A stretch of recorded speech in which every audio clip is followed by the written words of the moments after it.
le cinquième Teilim, l'Amnatseach et la Nechilot, Mizmor les David. Donc l'Amnatseach, on avait parlé de ce mot Nitzuach. Donc Nitzuach, c'est a priori la composition. Il y a le Nigun, il y a le Nitzuach, il y a le Mizmor. Et ici, il y a un mot qui est discuté dans les différents commentateurs. C'est quoi Nechilot? C'est quoi Nechilot? Alors il y a une première explication qui est une grande partie des Mefarshim, des Rishonim disent que Nechilot, c'est un instrument de musique. D'accord? Et jusqu'à une explication qui est dans le Radak, qui nous dit que c'est un instrument qui sifflait comme les abeilles. Nechilot, Nechil chez le Devorim, c'est une expression qui est connue. Donc c'est un instrument très particulier qui siffle comme les... Shrikat Devorim, qui siffle littéralement comme les abeilles. C'est la première explication, c'est l'explication de Rashi et différents Rishonim qui vont dans cette même direction. Il y a une deuxième explication, Nechilot, Rashi le rapporte, mais on va voir ensuite que c'est un midrash. Rashi dit, Nechilot, ça vient Milachon Nachala, donc c'est un héritage, un patrimoine. On va voir tout de suite, on revient dessus un instant. Le Rashi, il repousse cette explication. Donc, Nechilot, ça peut être comme des Nechilot chez le Devorim. Nechilot chez le Devorim, c'est des troupes, je ne sais pas si on dit comme ça, ok, d'abeilles. Et ça peut être aussi des ennemis, des armées. Et sur ça, il nous dit Rashi, la tfila de David Amelech ici, je vous lis, tfila bishvil gayasot oivim abayim al Israël. C'est une tfila qui est générale, qui est valable pour tout le monde, pour tous les temps. C'est le mot de Rashi, donc c'est un mizmor qui est général. Donc David Amelach n'a pas ici ciblé des ennemis en particulier, mais il a fait allusion comme ça pour toutes les générations, tous les ennemis qui pourraient s'abattre contre le clan Israël, Chas v'Shalom.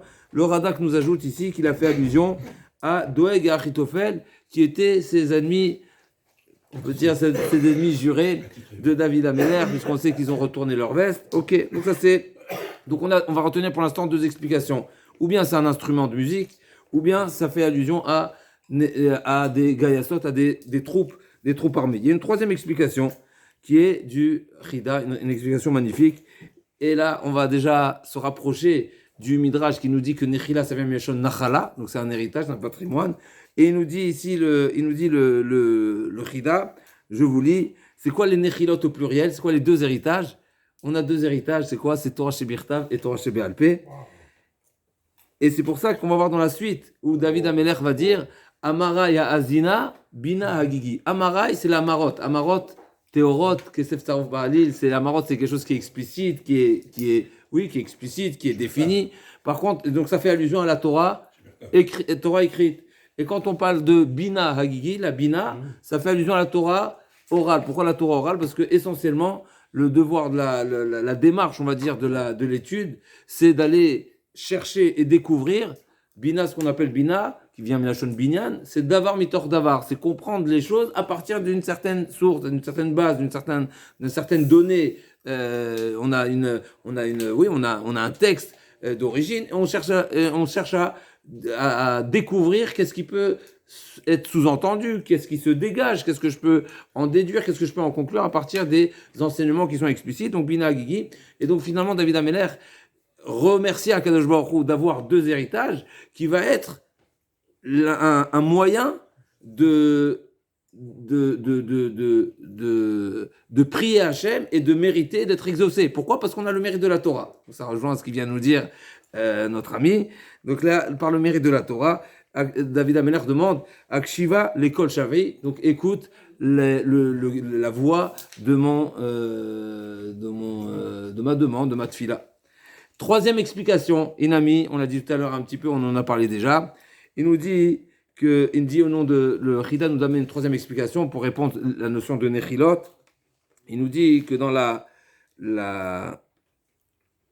les lettres de la Torah, ce ne sont pas seulement une manière d'exprimer et de formuler ce qu'on souhaite, ce qu'on pense, ce qu'on veut dire. C'est pas seulement technique, c'est pas seulement mécanique, c'est pas seulement une manière de faire entendre ce qu'on pense, mais il y a une force spirituelle qui est dans les mots, dans les lettres, et particulièrement les lettres de la Torah, Et c'est pour ça c'est pour ça qu'il y a David Ameller demande que par le mérite des mots qui vont être formulés, eh ben, il va être exaucé. Pourquoi? Parce qu'il y a une capacité dans les mots de chambouler et de bouleverser, de frapper, de pousser des coups, même d'être capable d'être méchané, le mazal, etc. Comme on a parlé Shabbat, on nous dit avec la tfila, on peut changer le mazal. La tfila, elle a une force très particulière parce que la tfila, c'est pas seulement faire usage des mots, n'est pas seulement, comme on a dit, c'est pas seulement une manière de révéler ce qu'on pense,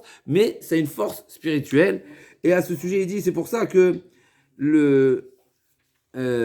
comprend, on répond avec ça une question, pourquoi il est important de prier et de formuler sa tfila, alors qu'Akadosh Baruch Hu, c'est très bien ce qu'on a dans le cœur, et on peut se suffire de penser la tfila. Pourquoi il faut la formuler? Parce que là, il y a un bienfait, il y a une particularité. Quand on formule la tfila, de faire les mots vont être quelque part l'arme qui va chambouler et bouleverser, même s'il y a eu déjà un xardine. Et donc, c'est ce que David Ameller dit, quand David Ameller dit Malki veloa ki elecha et palal. Donc David Ameller demande deux choses. Que Akadosh Baruch Hu, c'est le passouk suivant, on revient tout de suite dans les mots. David Ameller demande que Akadosh Baruch Hu prenne en considération, donne de la valeur et à Amarai et aux mots qui sont exprimés, qui sont clairement dits, et aussi Bina Agigi, c'est la pensée. Mais effectivement, dans la Tfila, il n'y a pas seulement, c'est sûr qu'il y a une importance particulière aux mots qui sont formulés, parce qu'on utilise les lettres, on utilise les mots, et les lettres, ils ont quelque chose de complètement spirituel, mais il y a aussi la Bina, il y a aussi ce qui est pensé, il y a aussi la kavana, et à ça il a dit Bina Agigi Akshiva Lekol Shavi. Donc ça c'est la troisième explication sur la notion de Nechilot.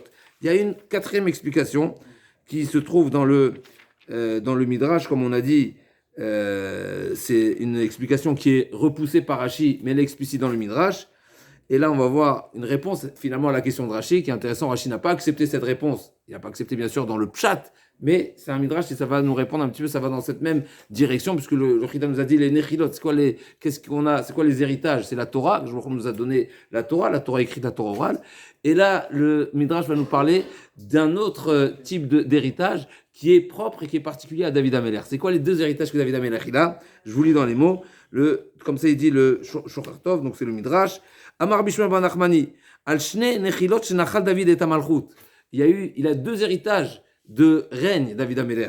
Baolam hazeh ou Baolam haba. Donc il a ce grand cadeau, ce grand héritage que David Ameller a mérité, qui est la royauté, Malchut Bet David, elle est aussi bien sur terre que dans le Olam haba. Qu'est-ce que ça veut dire exactement? Ani le Edea, mais en tous les cas, c'est ça la notion de Nechilot. Donc il y a deux Nachalot, n'est-ce pas? Donc on sait que David Ameller, c'est Regel Revi la Merkava, donc c'est le quatrième pied, donc, n'est-ce pas? Donc il est quelque part, il est comparé au Havot. On a parlé un petit peu déjà, on a mentionné cette exception qu'on a vue chez David Ameller, qu'on n'a pas trouvé chez Moshe Aaron et chez les autres Rohim de Eloké David. On a cette notion de Eloké David, on la trouve dans le Navi, et ça rejoint un petit peu cette notion de Regel Revi, même si encore une fois c'est des notions qui nous dépassent, mais c'est ce qui est marqué. Donc ça, les Nechilot. Donc on va revenir au Passouk. Donc David Ameller dit David, Amaraya Zina Hashem, Bina Amaraya Azina Adonai, Bina Gigi. Donc mes paroles, Amaraya Azina, écoute-les, Hashem, et Bina Agigi, elle est la Bina, donc c'est ce qui est sous-entendu, ce qui est compris, ce qui est la Havana, ce qui est la compréhension de Hagigi, comme c'est marqué Hegion Libi Lefanecha, n'est-ce pas? Donc c'est aussi, ça fait, oui, c'est un terme qui s'applique sur de la pensée. On avait déjà dit déjà dans les premiers shiurim, la notion de higayon, c'est ce qui est entre la pensée et la parole. C'est entre les deux. On a dit plusieurs explications. D'un côté, on le trouve souvent au sujet de la pensée, puisqu'on dit Hegion Libi. Donc un higayon, en hébreu moderne, c'est aussi une logique. Donc c'est pas forcément quelque chose qui est exprimé, mais c'est quelque chose qui se joue entre les deux. Donc ça c'est Amara Azina Hashem Bina Gigi. Donc c'est quoi la demande de David Amelech ici dans ce pasouk? Akshiva lekol shavim malki veloai ki elecha et palal. Écoute, sois attentif à ma demande, à mon appel. Malki veloai, donc c'est mon roi et mon Dieu, qui elecha et palal, parce que moi je me retourne vers toi. Et là il y a un chidouche magnifique à ce sujet-là. Le Malbim nous dit un des éléments qui va faire mériter la personne, qui va faire que la tfila d'une personne est exaucée, c'est quand la personne s'adresse à Akadosh Baruch Hu et uniquement à Akadosh Baruch Hu. Alors c'est un chidouche magnifique. Je vous dis dans les mots du Malbim.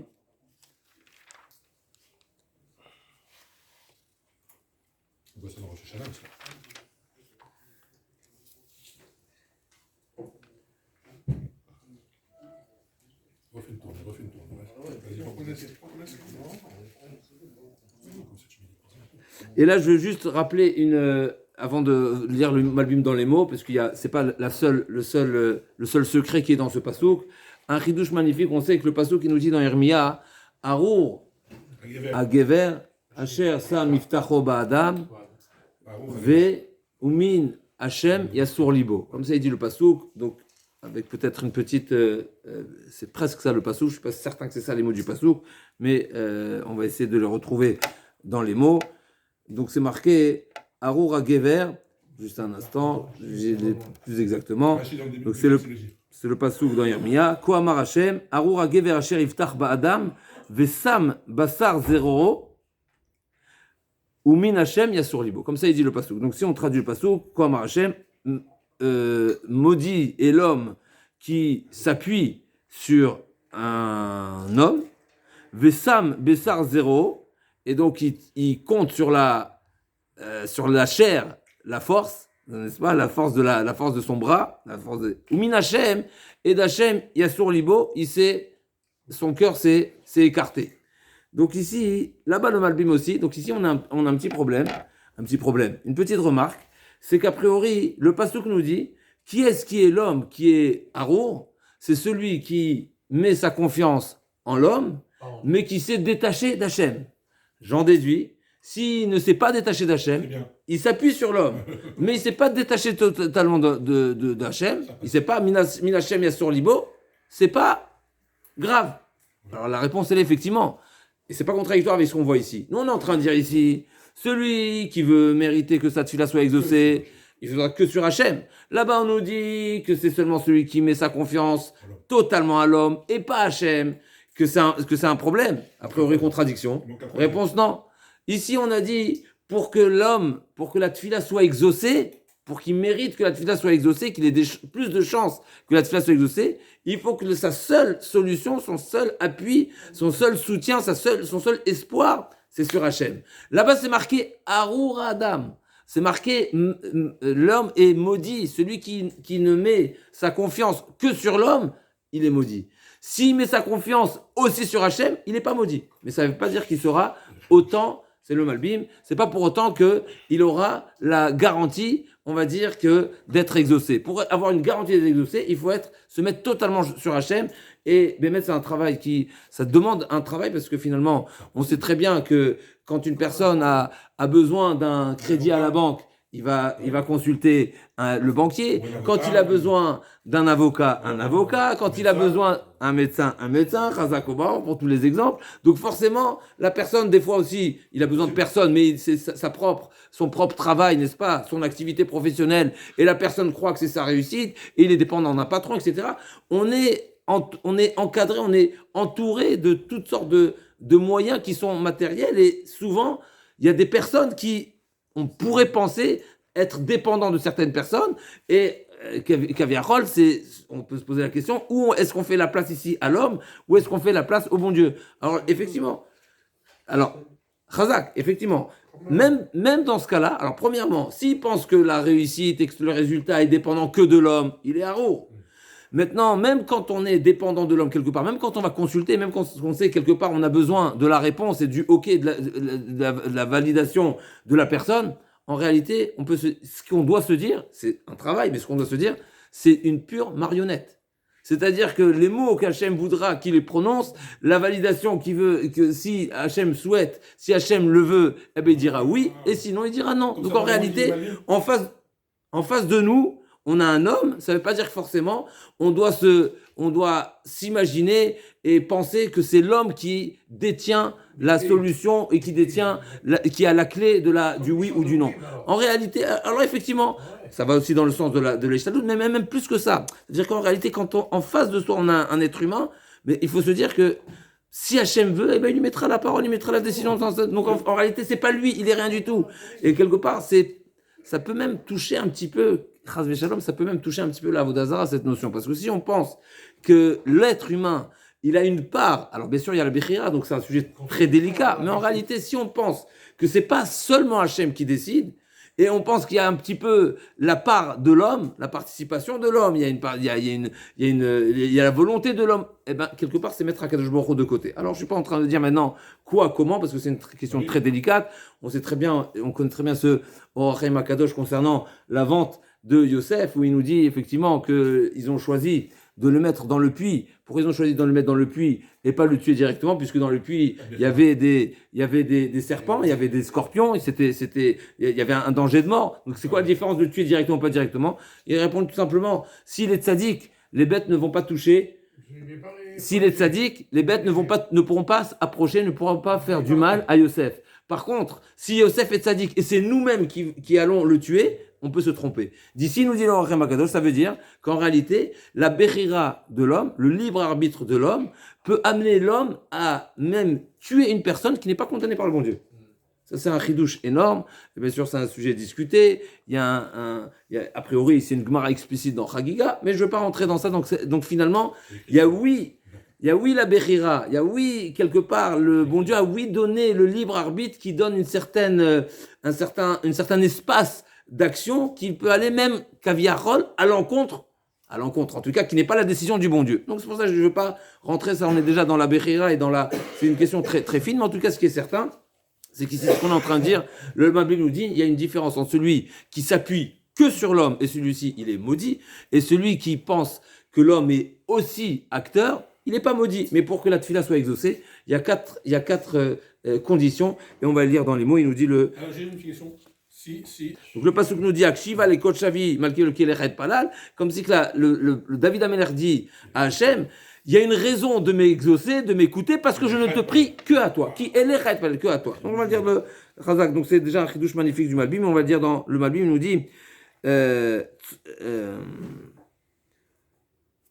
Mechila, le Malbim nous dit comme ça. C'est d'amour ce qu'il veut dire. Dormez là. Ne mangez pas. Tnae atfila, il nous dit comme ça le Malbim. Tnae atfila shlema emarba. Donc, Mechila, je me reprends. Il parle même pas d'une tfila exaucée, mais il parle d'une tfila a priori shlema. C'est tnae atfila. Quand on parle de la tfila, a priori, ce qui sous-entend ici, c'est une tfila vraiment du niveau d'une tfila. D'accord? Donc, tnae atfila, les conditions d'une tfila, il y a 4 conditions pour que la tfila soit considérée tfila. Je vous lis. Premièrement, Yofi Amelitza, et là ça rejoint un petit peu ce qu'on a dit tout à l'heure, l'importance des mots. Yofi Amelitza vekotserama amarim, alze amar amara et azina. Il y a la perfection de la manière de s'adresser à Kadosh Baruch Hu. Yofi Amelitza, c'est la forme. A priori, c'est seulement de la forme qui est et pas forcément s'attarder dans des mots. Donc si je dis vekotserama amarim, donc des fois il faut savoir dire les choses, être percutant, savoir cibler la demande, comme on voit d'ailleurs où Moshe Rabbeinu nous a enseigné la tfila la plus courte qui existe, El na refa na la, n'est-ce pas? Donc David Ameler nous a dit, Moshe Rabbeinu par contre nous enseigne beaucoup de choses ici, entre autres, c'est pour ne pas qu'il soit soupçonné de prier davantage quand il s'agit de sa sœur. Mais dit quand c'est ma sœur, j'ai 600 000 ici yeux qui sont rivés vers moi. Il risquerait de m'accuser que pour ma sœur il y a du favoritisme, n'est-ce pas? Rien du tout. Je vais faire la tefila la plus courte. On apprend aussi autre chose, c'est qu'il n'a pas mentionné le nom de sa sœur, n'est-ce pas? En Narefanala, guérilla. Elna, s'il te plaît, Refana, là, n'est-ce pas, sans mentionner le nom, et d'ici on apprend une halakha. Comme ça, la Gemara dit qu'on n'a pas besoin, il suffit de penser. Là aussi, ça rejoint un petit peu ce qu'on a dit. Des fois, la pensée, bien sûr, c'est pas des fois, elle n'est pas toujours, oui, pas toutes les précisions sont nécessaires. Akadosh Baruch Hu, c'est très bien ce que tu as dans le cœur. Et donc ça, c'est première condition d'une fila, Yofi Melitza et Kotzer Mahamarim. La beauté de la formulation de la Melitza, une Melitza, c'est, normalement, quand on parle d'une Melitza, quand on parle de Melitz, un Melitz Tov, un Melitz Yosher, c'est un avocat, c'est une personne, un Melitz. Un Melitz, c'est un intermédiaire, c'est qu'on appelle ça, une... Non. Un Mélitz. Un Mélitz, c'est un intercédeur, je ne sais pas si ça dit comme ça. En tous les cas, c'est ça un Mélitz. Donc c'est la Mélitza, comme si que la manière de formuler la tefila, c'est aussi un Mélitz. C'est de cette manière que ça s'approche. D'ailleurs, ça me vient à l'idée, cette fameuse explication qu'on dit au nom chez les Chassidim. Ça, c'est quelque chose qui est plus dit. Comment on peut se permettre, nous, et particulièrement les Sfaradim, de chanter Hatanu lefanecha. C'est quoi? On doit se plier, on doit se cacher. On doit se cacher en 24. Et ça fait, là, n'est-ce pas, c'est le chant qui est le plus populaire peut-être des Slichot. Il est chanté par tous. Comment tu peux chanter au bon Dieu? J'ai fauté, le bon Dieu. Pardonne-nous, excuse-nous. C'est quoi ça? C'est comme ça que et on doit se cacher, on doit se mettre la tête au sol, on doit être honteux, on doit pleurer, on doit à peine on devrait nous se faire entendre. C'est la Mélitza. Il y a un beau machal une belle explication, n'est-ce pas, avec une parabole. C'est que c'est le roi qui a renvoyé son fils et bien sûr toute la cour était contente que enfin. Et on n'a pas y a pas, l'héritier ne sera plus là, on sera tranquille. Après le roi, il y aura plus sa famille. Il a écarté le prince héritier, il est écarté, on est tranquille. Donc le prince, il a voulu se réconcilier avec son père, mais comme il avait pas d'accès, donc il a envoyé des télégrammes, il a envoyé des lettres. Et à chaque fois qu'il envoyait des lettres, bien sûr, c'est pas le roi qui ouvre le courrier, n'est-ce pas? Donc les responsables voyaient que c'était un courrier qui venait du fils, même pas il l'amenait au roi, il le déchirait. Une fois, il a dit, le fils, il était chacham, il a dit, je sais très bien que j'ai des ennemis, je sais très bien que mes lettres et mes supplications n'arrivent pas chez le roi. Qu'est-ce que je vais faire? Je vais dessiner un dessin qui veut rien dire, plutôt je vais même faire un gribouillage, je vais faire un brouillon, je vais envoyer un brouillon qui est vraiment pas du tout digne, qui n'est pas du tout respectueux, et je suis certain celui-ci va arriver chez le roi. C'est exactement ça l'exemple. Si on vient utiliser des mots, on va dire, qui sont réellement les mots appropriés, il pourrait avoir chas v'shalom un barrage, même si c'est un petit peu difficile. Mais en tous les cas, parce qu'on sait que la tefila de Rabim, la tefila qui est en communauté, qui est Betzibour, qui est avec, si on est 10 Bnei Israël qui prient, on est exaucé immédiatement, et particulièrement pendant les Aseret Yemei Teshuvah, ou même le particulier, quand il prie le particulier, il est au même niveau que le Tzibour, c'est ce que la Gemara nous dit, n'est-ce pas, Aseret Yemei Teshuvah, mais c'est comme Betzibour, et on a vu Shabbat, cet enseignement magnifique qui nous dit qu'en réalité, pourquoi on ne prie pas en araméen? Parce que c'est les malachim, c'est les anges qui approchent la tefila devant Hachem. Et les malachim, ils ne traitent pas une tefila qui est en araméen, sans rentrer dans les détails. Par contre, quand il s'agit du malade, le malade, il peut prier même en araméen. Pourquoi? Parce qu'il y a la shrina sur la tête du malade. Quand il y a la shrina, il n'y a plus besoin d'intermédiaire, il n'y a plus besoin. Donc, normalement, à Aseret Yemei Teshuvah, n'est-ce pas, le Akadosh Baruch Hu, il est bassadé, il n'y a pas besoin d'intermédiaire. Donc, normalement, ça répond pas suffisamment. Mais en tous les cas, pour répondre à notre question, pourquoi on chante les slichot? Parce que c'est une manière de laisser venir jusqu'à Hachem une manière une certaine type de supplication qui pourrait être interprété d'une manière extérieure comme quelque chose qui est un amusement qui est pas à la hauteur, mais Akadosh Baruch Hu, il va sonder les cœurs et dire, moi je vais pas me suffire, je vais pas me contenter de ce que j'entends et du chant et de la mélodie, mais je vais aller sonder les cœurs et effectivement, je vais aller tirer et retenir le fin fond de la pensée de chacun. Donc ça c'est la Mélitza, donc c'est une grande chashivut à cette Mélitza, encore une fois le chant, le nigoun, il a une grande importance dans la tefila. Donc c'est la première des conditions. Deuxième point. C'est pour ça que Alachmania c'est en araméen, parce qu'il y a Hachem, Rouh et le Malach. Chazak ou Baruch. Deuxièmement, Chez Taskim Amarshava Ve'igayon Apnimi Madibu Achitsoni. Il faut être en cohérence avec ce qu'on dit. Il faut que la pensée et ce qu'on le formule, ils soient en cohérence. Donc ça rejoint ce fameux pasouk qu'on redit à 2 reprises à la fin de la tfila. Yule Raton Imrefi Ve'igayon Libi. Normalement, le sens simple de ce pasouk, on va le voir, c'est dans le pasouk, dans le Mizmor 19. Iyu les ratson imrefi, vegion libi. Les ratson imrefi, mes mots, vegion libi et ma pensée. Normalement, dans la halakha de mémoire, le sens simple de ce pasouk, c'est comme on vient d'ailleurs rapporter les mefarshim qui disent que la demande qu'on formule, c'est qu'Akadosh Baruch Hu prenne en considération et les mots, même s'il n'y a pas la pensée, et la pensée qui n'ont pas été exprimés clairement. Donc c'est les mots séparément et la pensée séparément. Là, on est en train de dire autre chose. Le Malbim ne nous dit pas du tout. Il nous dit que les mots doivent être en coordination avec ce qu'on pense et ne pas être en décalage. C'est-à-dire, encore une fois, quand on parle de la définition de la tfila, il faut être en harmonie. Ce qu'on dit, ce qu'on formule et ce qu'on pense doit être en harmonie. C'est la deuxième condition de la tfila. Troisième condition, chez Loït Palel Advarim Biltin Echutzim. Un homme doit prier sur quelque chose qui est nécessaire. Nachut, c'est pas seulement nécessaire, c'est d'une même première nécessité. Comme ça, quand on dit en hébreu moderne, nachut, c'est quelque chose qui est vraiment nécessaire. Quand tu demandes du surplus, le monde lui dit, tu veux quoi? N'est-ce pas? Il y a tellement de choses essentielles à demander, et toi tu demandes n'importe quoi. C'est quelque chose qui est essentiel, nachut. Donc ça, c'est la troisième chose. Et la quatrième chose, et après on va voir dans les mots, comment ça rentre dans les mots. La quatrième chose, shiftar bitfilato, ce qu'on a dit, à l'Hachem, levado, c'est faire confiance et s'adresser à Hachem et que à Hachem. Velo, chez im tfilato, yasim iftacho al ezrat basar ou imtsaim beno el ben Hachem, al ze amar ki elecha. Ça veut dire quoi? Elecha et palal, rak elecha. Seulement vers toi, je me tourne et je prie. Donc ça, c'est ce pasouk magnifique. Akshiva el koshem al kivelo. Je vais juste rapporter quelques midrashim.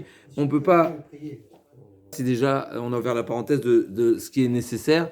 Yachol liot, que ça ne veut pas dire forcément qu'une personne qui demande du rab, du surplus, de la gâterie, du confort, que ça veut dire que c'est pas du nachut. Peut-être, je ne dis pas encore que c'est le mot du Malbim, mais peut-être que cette notion de nachut, c'est pour que l'homme soit dans une dimension et dans un état de tfila le'ani ki ya'atov. C'est-à-dire qu'une tfila, la tfila, normalement, de quelle manière on doit s'approcher de la tfila?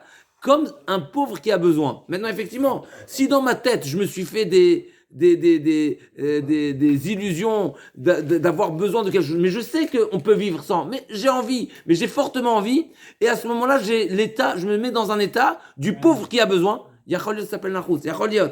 Parce que je me suis mis dans un état de Ani. Maintenant, ça ne veut pas dire que, encore une fois, je dis pas que c'est forcément ce qui est marqué dans le Malbim, mais peut-être, parce que effectivement, si la personne se met dans un sale état, et on sait bien que le passage qui dit Somer Hashem lechol anfim zukev arufim enechol elecha isaberu v'ata noten potach et yadecha umasbia lechol chai ratson. C'est quoi ce sens de potach et umasbia lechol chai? Akadosh Baruch Hu rassasie tout être vivant lechol chai ratson. Selon sa volonté. En réalité, c'est un phénomène physique. Une personne ne sera rassasiée seulement s'il aura consommé, si on parle de rassasié au premier degré, ce qu'il a voulu manger. C'est-à-dire une personne qui a décidé de manger, il s'est imaginé de manger un steak de 300 grammes, tu vas lui donner un steak de 150 grammes, il ne sera pas rassasié. Même si ça peut le rassasier, en théorie. Pourquoi? C'est lui-même qui s'est créé son besoin par son envie.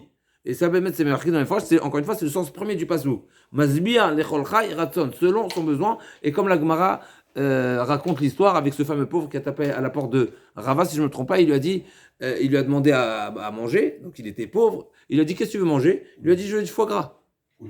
Il a dit, je veux une oie engraissée, qu'on appelle du canard à l'orange.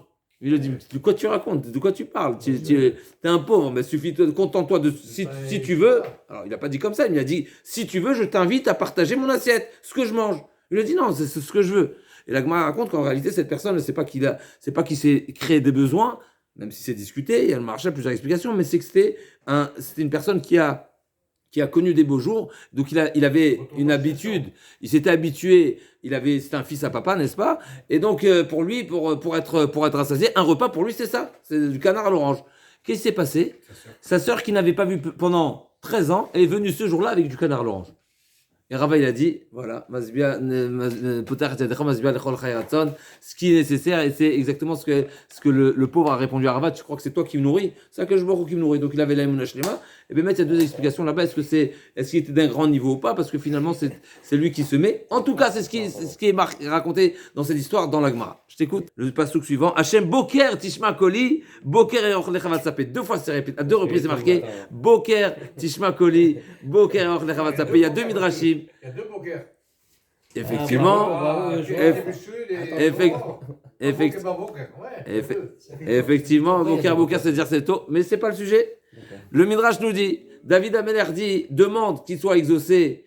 Il dit, je prie le matin parce que le matin il y a un bienfait, et il y a une particularité, il y a un accès particulier, et les tefilot de tzadikim sont entendus le matin. Et il y a deux versions dans les Midrashim. Un, c'est le moment où les tzadikim sont exaucés.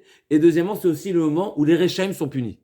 Pourquoi, comme la Gemara nous dit, que David Ameler disait, alors que tous les rois se lèvent à 3 et 4 heures, c'est-à-dire à 10, 11 heures, n'est-ce pas, 11 heures le matin, midi, voire midi, et moi je me lève de bonne heure, déjà, Chatzot Laïla, Kum Leodot Lach, et Akadosh Baruch Hu se met en colère, parce qu'au lever du soleil, les idolâtres qui adorent le soleil, Akadosh Baruch Hu se met en colère quand ces idolâtres-là se prosternent au soleil. Et donc, c'est un moment où il y a la colère contre les Rechaïm, et comme par hasard, bien sûr, il n'y a pas de hasard, c'est à ce moment-là qu'Akadosh Baruch Hu exauce la tfila des tzadikim. Donc, David Ameler précise, Boker, Tishma Koli, Boker Eroch Lechavat Sapé. Donc, c'est le matin que Akadosh Baruch Hu, tu vas m'écouter. Encore une fois, c'est pas une demande. Écoute-moi parce qu'on est le matin. Non. Boker, Tishma Koli, c'est parce que c'est le matin, tu vas m'écouter. Comme si c'est acté. Boker Eroch Lecha, le matin, je vais, Eroch, c'est dresser. N'est-ce pas? C'est comme une table dressée, Shulchan Arour, exactement. Va saper et je vais être confiant, je vais être en attente d'être exaucé. Juste, je veux dire une histoire magnifique que j'ai entendue, un témoignage sur Ramoshe Feinstein. Vous savez quand est-ce qu'il priait pour les malades? Au petit matin. Au petit matin, il se levait de bonne heure, avant ses heures d'études, avant ses heures de tuiles, etc. Et il commençait à prier pour les malades. Peut-être c'est ici la source de ce chesed magnifique. Il va choisir le meilleur moment, quelque part, le moment le propice. Quelque part, il va pas entre guillemets, il va pas perdre son temps en journée pour prier pour les malades. C'est pas le meilleur moment. C'est quoi le moment pour prier? Le matin? Eh ben, c'est ce qu'il fait. Le matin, la première des choses, on peut bien supposer qu'il avait beaucoup de choses à faire, et l'étude du matin aussi, elle est importante. La première des choses, je suis pas sûr exactement que c'est la première des choses, mais Yacholiot, c'était ça. Lui se lever de bonne heure pour prier pour les malades. Il avait des listes, et quand les personnes se faisaient exaucer, comme ça, il y avait beaucoup d'histoires. Une fois, il y a une femme qui n'avait pas d'enfant, une femme qui était malade et qui est venue raconter à la femme de Ramoshe Feinstein ou à des enfants ou des petits-enfants qu'ils ont été exaucés, qui ont été guéris, etc. Là, c'est la famille de Ramoshe Feinstein qui a dit, vous savez combien Laura va prier pour vous? Et ça, c'est des choses qu'on ne sait pas, qu'on ne voit pas. C'est des gens, voilà, ils sont entre quatre murs, mais ils savent choisir les moments qui sont propices, les moments qui sont idéaux pour être exaucés. C'est Boker Tishma Koli. Et encore une fois, c'est pas Boker Tishma Koli, comme si que c'est presque un ordre. C'est le Boker dont Tishma, c'est comme une évidence plutôt, pas un ordre, c'est comme une évidence. Boker Tishma Koli, du fait que c'est le matin, eh ben tu vas m'entendre, forcément tu vas m'entendre. Kilo el chafetz resha ata lo yegurecha ra. Kilo el chafetz resha ata. Alors j'étais très sensible à ce Télim aujourd'hui, parce que c'est la Gemara qu'on vient d'étudier. Aujourd'hui, on a étudié la Gemara de Batra. Il y a 3 fautes, c'est marqué, où l'homme n'est pas épargné tous les jours. Et entre autres, c'est Avak Lashon Hara. Et c'est ce qui est marqué dans ce pasouk-là. David Ameler dit, Lo el chafetz resha, que je n'apprécie pas, il n'apprécie pas le rachat. Et on sait quoi, le rachat, entre autres, Temotet Rachara, donc il y a beaucoup de types de rachats, le maquet, la racha, la matakerecha, il y a plusieurs catégories de rachats. Mais ce qui est certain, c'est que ça fait allusion au Baal Lashon Hara. Le Baal Lashon Hara, il est complètement écarté d'Akadosh Baruch Hu. Lo yegurecha ra. Donc il n'y a pas lo yegurecha, il y a personne, Milachon guerre, Milachon habité, n'est-ce pas? Personne, les mauvais n'habitent pas avec toi, n'habitent pas chez toi, n'habitent pas à tes côtés.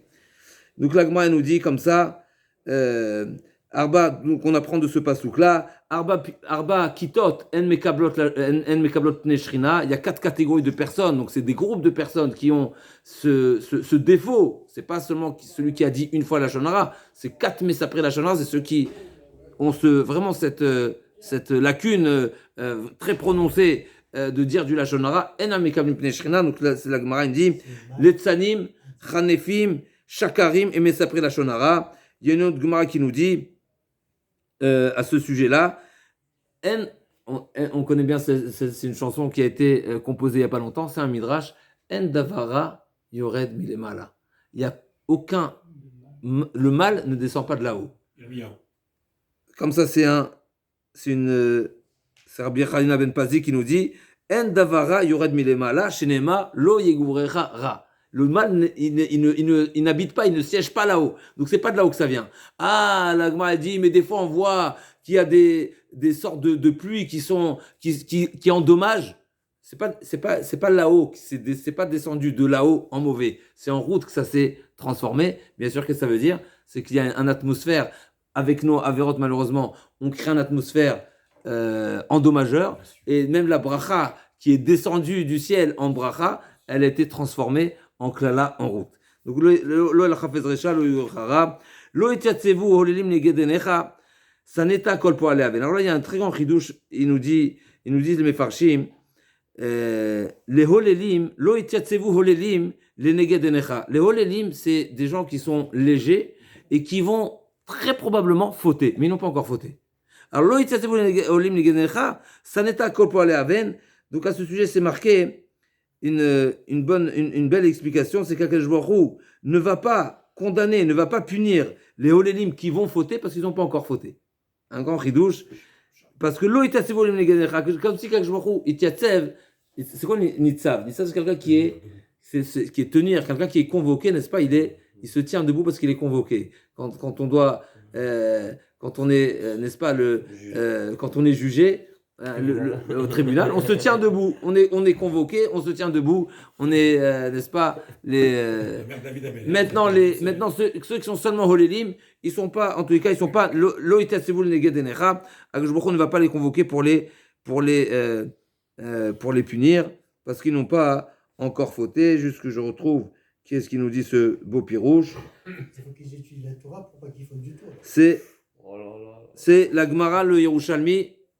On n'est pas en train de dire qu'ils sont épargnés, mais le bon Dieu ne va pas punir tant qu'ils n'ont pas fauté. Là, c'est la Gemara du Yerushalmi. Je vous lis. Oui, avant la faute.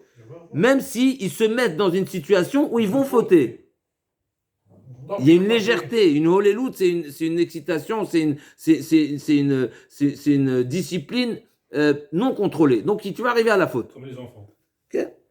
Amarabi Lévi. Les adultes, c'est pareil. Amarabi Lévi. Si on laisse parler la Gemara, ça sera bien. Amarabi Lévi, Ktiv lo itatsevu holélim negedecha le anisham. Ça veut dire quoi? Lo itatsevu, ils vont pas ça veut dire qu'ils sont pas convoqués. Akadosh Baruch Hu ne va pas les condamner. Pourquoi? Les fiches et saneta kol poale aven. Akadosh Baruch Hu et, n'est-ce pas, haïr ceux qui sont pour aller aven, ceux qui ont agi, ils ont mal agi. Celui qui n'a pas encore mal agi, il n'est pas encore amené à être puni. Donc c'est le Yerushalmi. Je continue. T'es abed d'ovre chazav. Donc Akadosh Baruch Hu, David Ameller demande que ceux qui disent des mensonges, des faux propos soient exterminés, annulés, perdus. Ishdamim ou mirma yeta evashem. Akadosh Baruch Hu, il a en dégoût les hommes qui sont sanguinaires. Et ça fait allusion à qui? À Esav, n'est-ce pas? Ishdamim ou mirma, ze Esav aracha vezaro. Donc David Ameller, finalement, comme on l'a dit tout à l'heure, David Ameller a prié pour qu'on soit sauvé, épargné, protégé de nos assaillants. C'est qui nos assaillants? Entre autres, c'est Esav. Esav, c'est quoi son défaut? C'est quoi son il est sanguinaire. Al-Khal Bechat Tirye. Vani berov chazdecha, avo vetecha, eshtachave, elecha al-kochecha, beiratecha.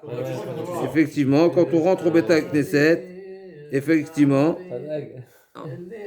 David Ameller dit ces goïms là, ces ennemis qui sont qui disent qui ont des propos mensongers et des assassins, et alors que moi, Berov Razdecha, avec ta grande ton chesed, ta grande gratitude, Abo Vetecha, tu m'offres la possibilité de venir chez toi, me rendre dans ta maison. Il y a la maison, il y a le Echal, c'est l'espace, c'est la chambre intérieure. Et l'Echal Kochecha Beiratecha, bien sûr, avec la crainte.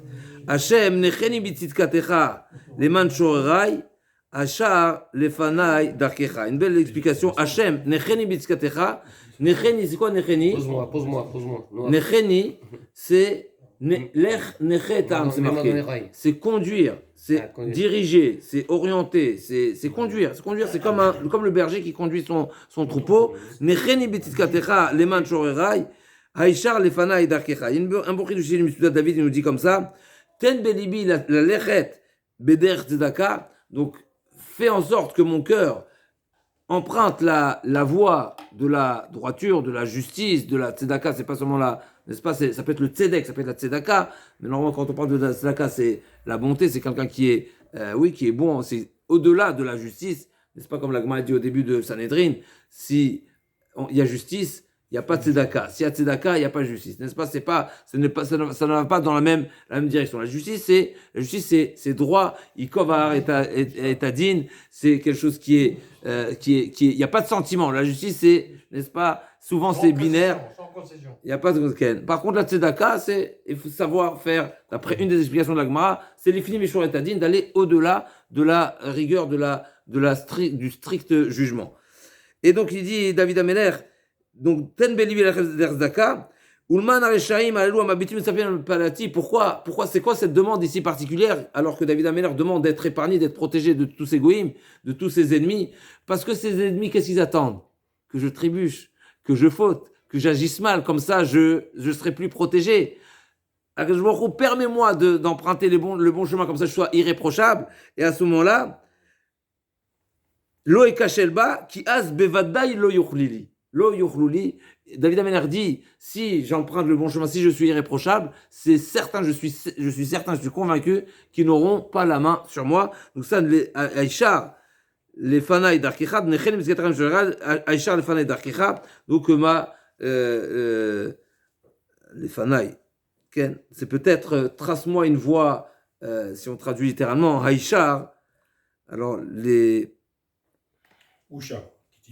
Yéchar, c'est Yéchar, droit. Oui, mais il y a ici une autre. Il est Yéchar, il met dans la droiture. Il t'a dit oui, mais il veut dire Mais Oucha, Fanaï. tu veux dire bien ça. C'est Yéchar, hein. C'est encore redit.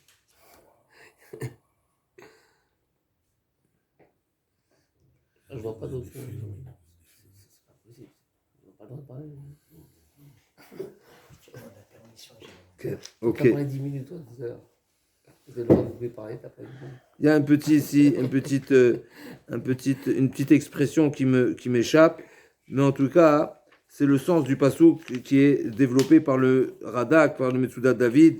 Ils vont dans cette direction. Donc, la demande de David Ameller, c'est de mériter d'emprunter le droit chemin pour ne pas que les ennemis aient une réussite sur lui, parce qu'il sera totalement protégé par le fait qu'il est dans le droit chemin.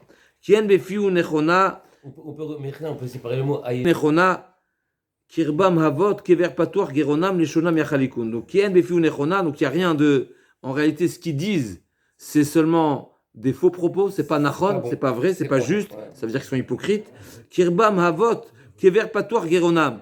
Leur gorge, leur bouche, leur gorge, elle est ouverte à l'image d'un kever, d'une tombe qui est, ouais, les shonam yachalikoun, et ils ont un petit peu n'est-ce pas, de même que le kever, de même que la tombe elle est ouverte pour avaler, pour recueillir des personnes, et bien eux aussi pareil, dans leur gorge il y a toutes sortes de propos et de complots qui se préparent. Donc, Kever Patoir Geronam, leur bouche est comparée au Kever. Hashimem Elohim, Hashimem Ilachon, Hashma, c'est rend-les fautifs, qu'ils ne soient pas n'est-ce pas, qui soient fautifs. Yiplou mo'atotem berov pishahem, donc ils tombent dans leur conseil. Ouais, Un mauvais conseil. les mauvais conseils, ça veut dire les mauvais complots qu'ils ont contre le clan d'Israël, qui soient annulés, qui tombent, n'est-ce pas, qui ne tiennent pas. Berov pishahem parce qu'ils sont fauteurs. Adichemo, la diar, n'est-ce pas, la diar, voilà, la diar c'est rincer, n'est-ce pas, la diar ça peut être aussi repousser. Kimaroubar parce qu'ils sont des rebelles, ils sont, Ken. Non, Marou c'est Milachon, Moret. C'est d'actualité, les rebelles, non? Il a dit Moshi, il leur a dit. Mars, sa mère, non? Qu'est-ce qu'il leur a dit, Moshi? Veismeru, juste on finit le dernier pasouk. Veismeru kol chosebar, et tout celui qui se chosebar, donc celui qui se Non, il faut s'espérer. Ah, José. celui chosebar, c'est comme c'est celui qui est Se mettre à l'abri. Se mettre à l'abri.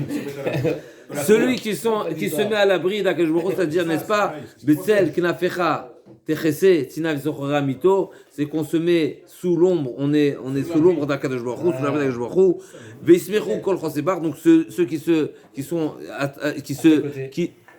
pour qui tu es leur abri, eh ben ils vont se réjouir. Les Olam Yeranenu, et ils seront à jamais joyeux, contents. Yeranenu. Vetaser Halemo, à nouveau c'est marqué. Vetaser Halemo, et c'est comme un cercle vicieux. Donc si on a la confiance dans Akadosh Baruch Hu et on se sent protégé par Akadosh Baruch Hu, alors Akadosh Baruch Hu va nous protéger. V'yaltzu becha ou aveshemecha, et on va se réjouir encore une fois. Yaltzu c'est aussi une forme de joie. Ou aveshemecha, ceux qui t'aiment, qui ata tevarer tzadik, Akadosh Baruch Hu bénit le tzadik. Hashem katzina ratzon ta'aterenu. Donc comme la tzina, c'est comme les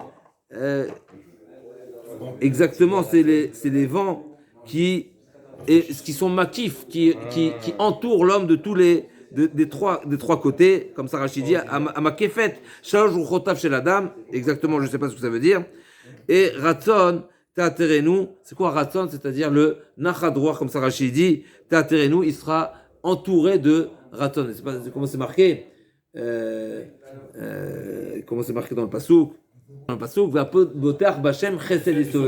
celui qui est botéar, il sera entouré, il sera encadré, il sera protégé de tous les côtés par le chesed HaKadosh Baruch Hu. Je vais juste rapporter une dernière petite Gemara magnifique qui nous dit, comme ça la Gemara elle dit, à vous très talmidé, il y avait deux élèves, Davou Yadve Kameh de Rava, ils étaient assis devant Rava et chacun racontait son rêve. Chadamar les Akriyun Bechelmai, j'ai vu en rêve le pasuk Marav Tufra Asher Tzanfanta Lirecha. Donc j'ai vu Marav Tufra, donc combien est important la bonté qui est réservée, Tzafanta, donc qui est caché, gardé, réservé, Lirecha pour ceux qui te craignent.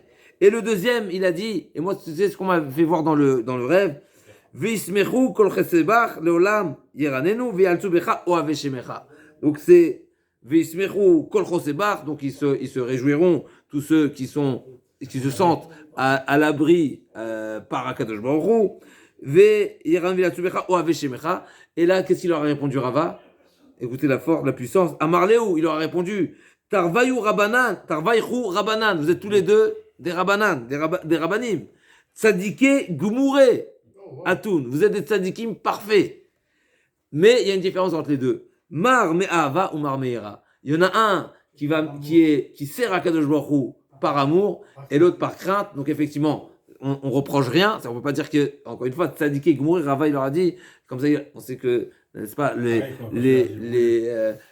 comment on appelle ça, les rêves, qu'on appelle ça l'interprétation, pas l'interprétation, oui, des rêves, c'est selon ce qui est prononcé. D'ailleurs, c'est une histoire avec Rava là-bas même dans la Gemara. Et donc Rava, il aura, si on veut, affirmer, il les a rassurés comme quoi c'est des tzadikim gumourim, mais il y a une différence de niveau quand c'est Me'ava et Me'ira. Mais Ken, c'est ce pasouk-là, donc Oave Shemecha, c'est celui qui sert à Kadosh Baruch Hu, Me'ava. Mais on se retrouve la semaine prochaine pour le Mizmor suivant. Amen.